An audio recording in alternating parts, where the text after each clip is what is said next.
Bismillahirrahmanirrahim. Assalamualaikum warahmatullahi wabarakatuh.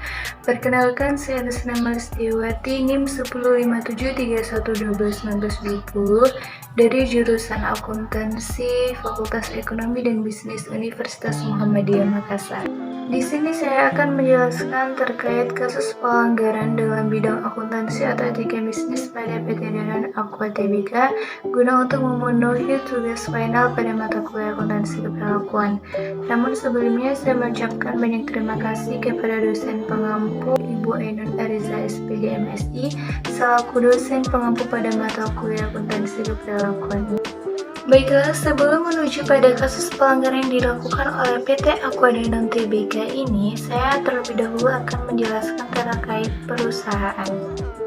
Aqua merupakan pelopor air minum dalam kemasan Indonesia yang didirikan pada tahun 1973 oleh Tirto Utomo.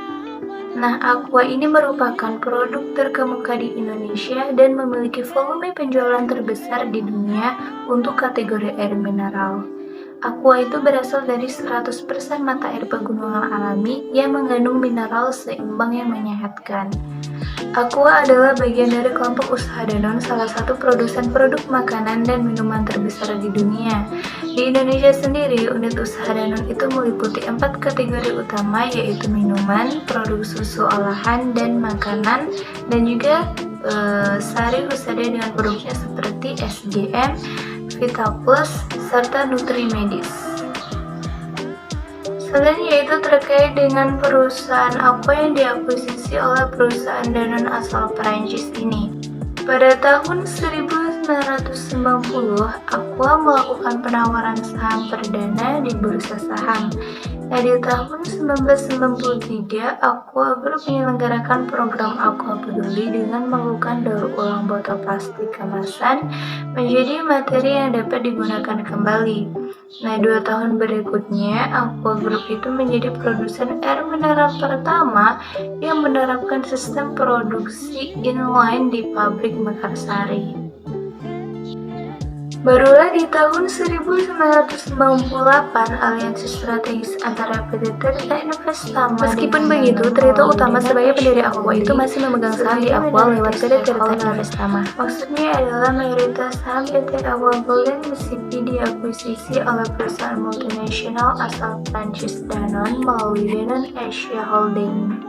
Di Indonesia sendiri, Danon berhasil membeli saham Aqua. Nah, pada tanggal 4 September, Aqua secara resmi mengumumkan penyatuan kedua perusahaan tersebut. Pada tahun 2000, Aqua meluncurkan produk berlabel Aqua Danon. Dan tahun 2001, Danon meningkatkan kepemilikan saham di PT Tirta Investama atau PT Aqua ini dari semula 40% menjadi 74%. Sehingga Danon kemudian menjadi pemegang saham mayoritas Aqua Danon. Pada tahun 2011, Aqua memutuskan untuk keluar dari bursa atau delisting. Atas keputusan tersebut, Aqua itu langsung membayar saham yang dipegang masyarakat atau publik sebesar 500.000 per lembarnya agar tak lagi menjadi perusahaan publik.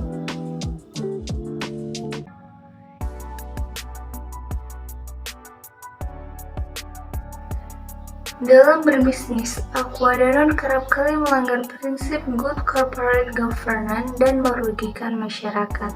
Salah satu contohnya adalah pada eksploitasi air di Kubang Jaya Babakan Pari, Kabupaten Sukabumi. Mata air di Kubang itu telah dieksploitasi habis-habisan oleh Aqua sejak tahun 1992. Nah, sebelumnya kawasan ini itu adalah lahan pertanian yang kemudian dirubah menjadi kawasan seperti hutan yang tidak boleh digarap. Nah, akibatnya masyarakat di sekitaran itu harus membayar mahal karena dampak berkurangnya ketersediaan air bersih. Nah, tinggi muka air sumur milik kebanyakan warga maksimal itu hanya tinggi sejengkal kurang lebih 15 cm. Nah, bahkan beberapa sumur menjadi kering sama sekali. Padahal sebelumnya tinggi muka air sumur itu mencapai 1-2 meter. Nah, ketika sumber air belum dieksploitasi, masyarakat itu hanya menggali sumur sedalam 8-10 meter untuk kebutuhan air bersih. Namun, sekarang warga itu perlu menggali hingga lebih dari 15-17 meter atau membeli mesin pompa untuk mendapatkan air bersih. Masalah lain di Kubang Jaya adalah kurangnya ketersediaan air untuk kebutuhan irigasi pertanian. Masalah ternyata hal serupa juga terjadi pada desa Pulan Harja di Kabupaten Klaten, Jawa Tengah. Aqua Danone mengeksploitasi air besar-besaran dan sumber mata air di sana sejak tahun 2002. Mendapatkan bagian air dan mengandalkan air hujan saja. Nah, akibatnya banyak sawah kekeringan pada saat musim kemarau tiba dan mengakibatkan masalah perekonomian serius bagi para petani. Para petani di beberapa kampung tersebut saling berebut air karena ketersediaan air yang sangat kurang. Pada awalnya, air yang dieksploitasi adalah air permukaan. Namun, sejak 1994, eksploitasi jalur air bawah tanah itu dilakukan menggunakan mesin-mesin bor tekanan tinggi. Nah, sejak saat itu, kualitas dan kuantitas sumber daya air di wilayah tersebut itu menurun drastis. Sekeliling kawasan mata air di Kubang ini tuh dipagari tembok oleh Aqua Danone dan dijaga ketat oleh petugas. Nah, tak ada seorang pun yang boleh memasuki kawasan tersebut tanpa surat izin langsung dari pimpinan kantor pusat Aqua Group di Jakarta. Padahal mayoritas penduduknya itu bekerja di sektor pertanian. Nah, karena debit air yang menurun drastis sejak Aqua Danone beroperasi, maka petani itu harus menyewa pompa untuk irigasi. Parahnya, untuk kehidupan sehari-hari pun warga itu harus membeli air dari tangki air dengan harga yang sangat mahal. Hal ini karena sumber-sumber mereka itu sudah mengering akibat pompanisasi besar-besaran yang dilakukan oleh Aqua Danone ini. Nah, hal ini tuh sangat ironis mengingat Kabupaten Klaten itu merupakan wilayah yang memiliki 1.500-an mata air. Hal ini kemudian yang memicu reaksi masyarakat petani dan pemerintah daerah di Kabupaten Klaten pada tahun 2004. Karena air yang dulunya melimpah mengairi sawah, kini mulai mengering dan menyusahkan para petani di Desa Kuarasan, Kecamatan Juwiring, Kabupaten Klaten, Provinsi Jawa Tengah. Diperkirakan eksploitasi air yang dilakukan pada sumber-sumber air di Kabupaten Klaten oleh Aqua Danone itu mencapai 40 juta liter per bulan. Nah, jika dengan estimasi harga jual 80 miliar per bulan, maka nilai eksploitasi air mencapai 960 miliar per tahun. Sementara itu, untuk eksploitasi di Klaten tersebut, Aqua Danone atau PT Tirta Investama ini hanya membayar retribusi sebanyak 1,2 miliar sebagai PAD Kabupaten Klaten dan sekitar 3-4 juta pembayaran pajak terkait pasal 5 Keputusan Gubernur Provinsi Jawa Tengah tahun 2003. Akibatnya, pemerintah Kabupaten Klaten juga mengancam akan mencabut izin usaha perusahaan tersebut. Tapi, nyatanya sampai saat ini eksploitasi air tanah di Klaten oleh Aqua Danone itu masih terus berlangsung. Aqua Danone hingga saat ini telah memiliki 14 pabrik dengan 10 sumber mata air di berbagai daerah di Indonesia, yakni di daerah Brastagi, Sumatera Utara, di Jabung dan di Umbul Cancau, Lampung, di Mekarsari, di Sukabumi, Jawa Barat, di Subang, di Cipondo, Jawa Barat, di Wonosobo, di Mangli, Jawa Timur, di Klaten, di Sigedang, Jawa Tengah, di Pandaan, Jawa Timur, di Kebon Candi, Jawa Timur, di Mambal, Bali, di Manado, dan di Air Madidi di Sumatera Utara. Nah, dua sumur terbesar yang mensuplai lebih dari 70% air merek Aqua ini itu adalah di sumur daerah Klaten dan Sukabumi. Di Bursa Efek Indonesia sendiri, perusahaan Aqua Danone itu terdaftar dengan nama Alpha Golden Mississippi AGM. Dalam hal nilai saham, tercatat bahwa Aqua Danone itu telah mengalami kenaikan harga yang spektakuler selama menjadi perusahaan terbuka. Jika pada saat pertama kali go public, saham AJM itu hanya berharga sebesar ribuan rupiah saja, anggap saja sekitar 10.000 per lembar. Nah, pada tahun 2008 harga sahamnya itu meningkat sekitar 130.000 per lembarnya. Berulang kali sejak tahun 2000 hingga 2004 atau juga berlanjut hingga beberapa tahun terakhir, AGM itu berupaya untuk delisting atau menjadi perusahaan tertutup dari Bursa Efek Indonesia. Karena harga sahamnya itu terus meningkat, maka keinginan delisting ini itu patut dipertanyakan atau malah dicurigai.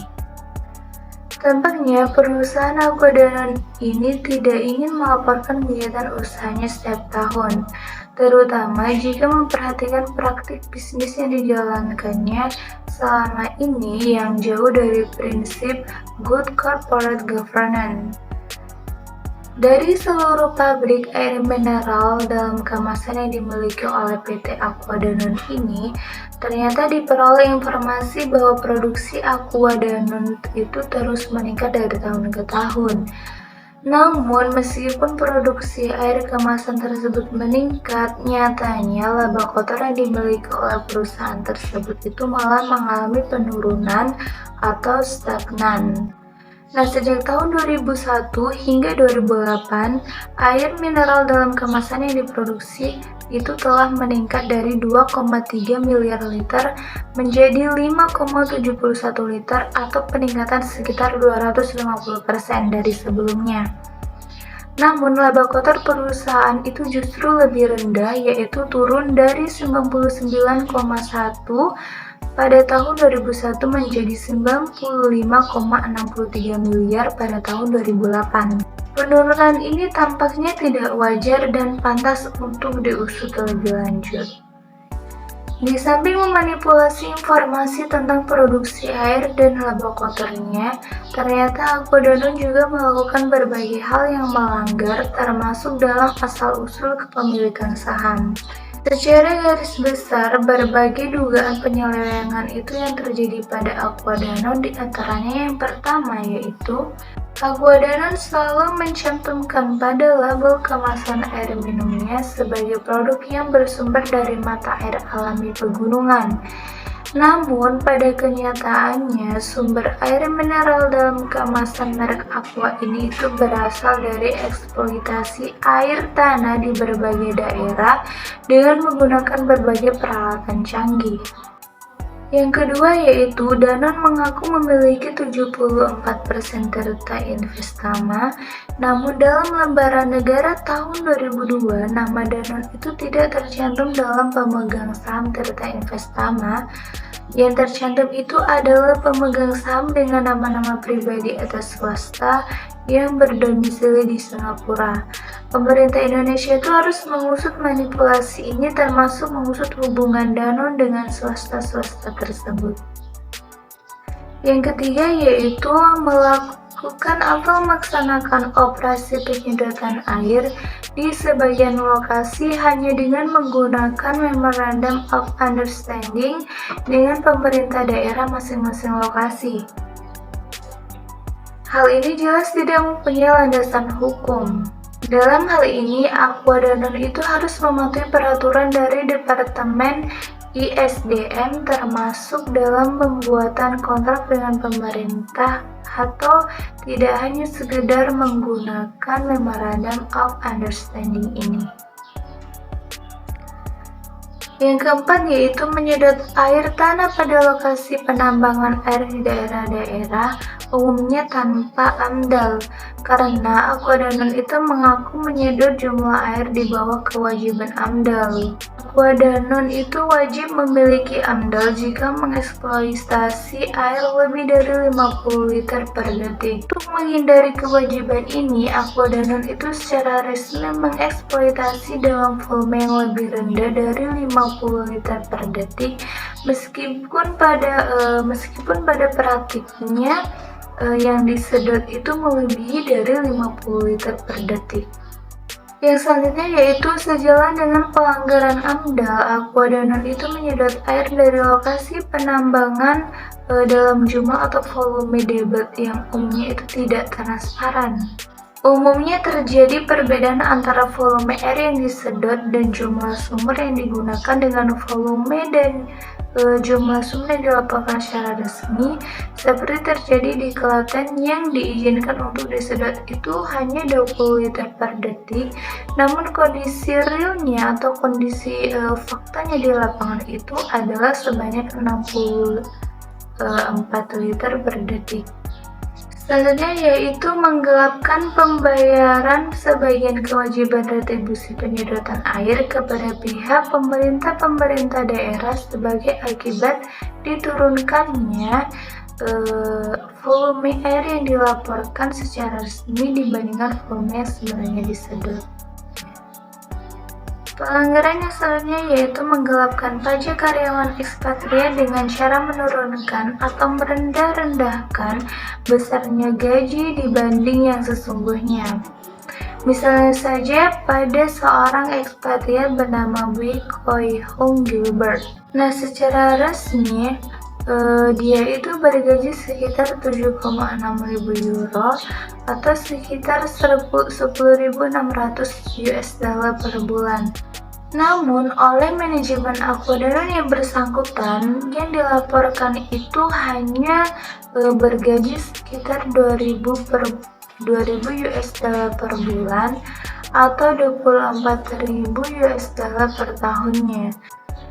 Nah, jika besarnya PPh adalah 35%, maka besarnya pajak yang digelapkan itu adalah 35% dikali 127,680 US dollar dikurang 24.000 US dollar, maka hasilnya itu adalah sekitar 36.288 US dollar atau sekitar 362 juta per tahunnya. Wow. Aqua Danone ini mengerjakan ekspatriat sekitar 15-20 orang. Nah, dengan demikian kerugian negara akibat penggelapan pajak penghasilan yang dilakukan oleh Aqua Danone ini adalah sebesar 5,43 miliar sampai 7,24 miliar per tahunnya. Adapun pelanggaran yang selanjutnya yaitu dalam rangka mengurangi beban biaya operasi, perusahaan itu merubah status sebagian karyawan tetap pribumi dengan cara mem-PHK dan dialihkan ke suatu yayasan. Nah, karyawan tersebut kemudian diperkerjakan kembali sebagai tenaga outsourcing yang dikontrak melalui yayasan tersebut. Selanjutnya yaitu analisis kasus pelanggaran dalam bidang akuntansi pada PT Aqua Danone Tbk, terutama dalam akuntabilitas atau accountability. Nah, dalam hal ini perusahaan Aqua Danone tidak dapat mempertanggungjawabkan kinerjanya secara relevan dan transparansi. Karena dalam kegiatan produksi yang dilakukan oleh perusahaan ini itu terus bertambah setiap tahun ke tahun, akan tetapi laba kotor perusahaan itu mengalami penurunan tiap tahunnya. Dari tahun 2001 sampai 2008, produksi perusahaan ini itu meningkat sebanyak 250%.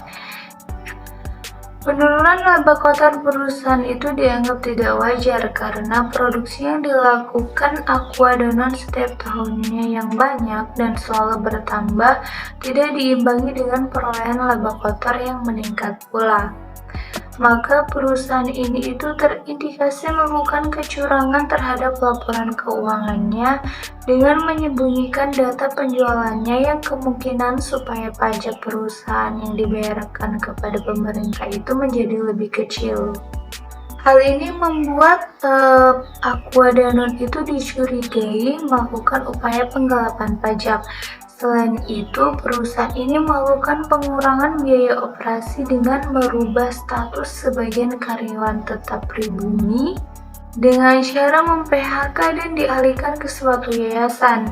Karyawan tersebut kemudian dipekerjakan kembali sebagai tenaga outsourcing yang dikontrak melalui yayasan tersebut, yang membuat perusahaan akuntan ini tetap memperoleh keuntungan akan jasa karyawan tersebut dan kecilnya biaya operasi, terutama gaji bagi karyawan, yang membuat perusahaan akuntan ini bertindak tidak adil terhadap karyawan demi keuntungan perusahaan.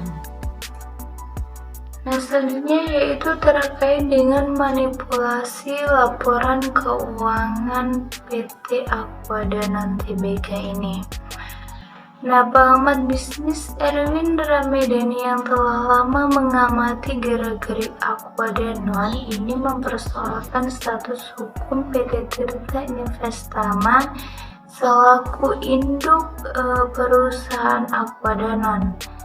Jika diperiksa di lembaran berita negara tahun 2002, Danon itu tidak tercatat sebagai pemegang saham PT Tirta Investama.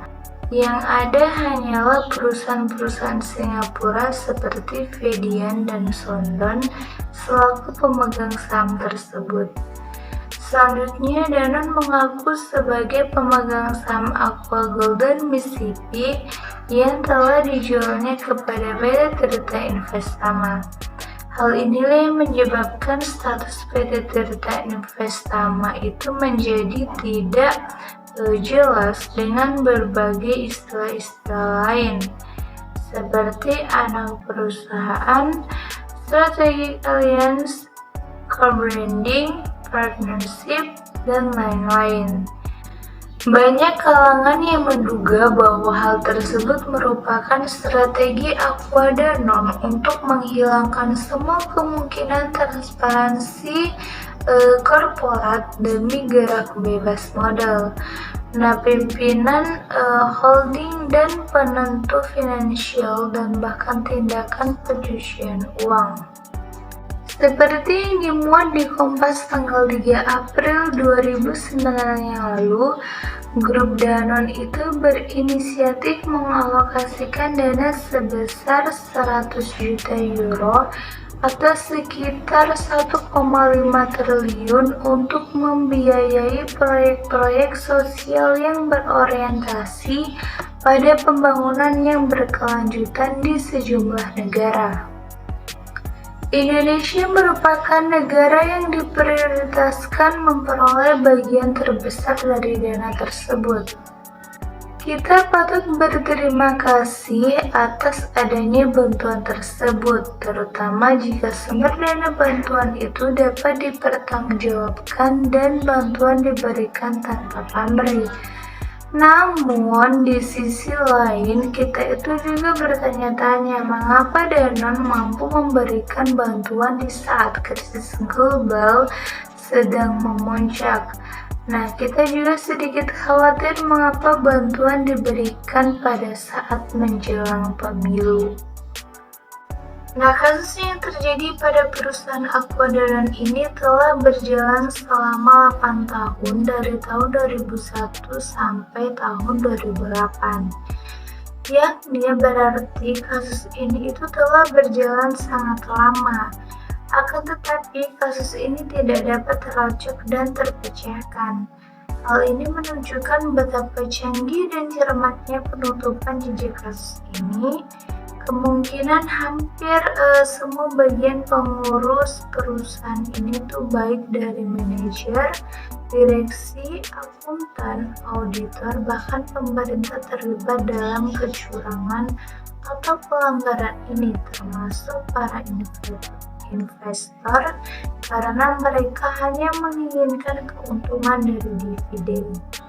Pelanggaran yang dilakukan oleh pengurus Aquadanon tergolong perbuatan yang telah memanipulasi laporan keuangan dan perbuatan penggelapan pajak dan retribusi serta pelanggaran tidak bertanggung jawab kepada masyarakat dan lingkungan untuk memperoleh kepentingan dan keuntungan sendiri.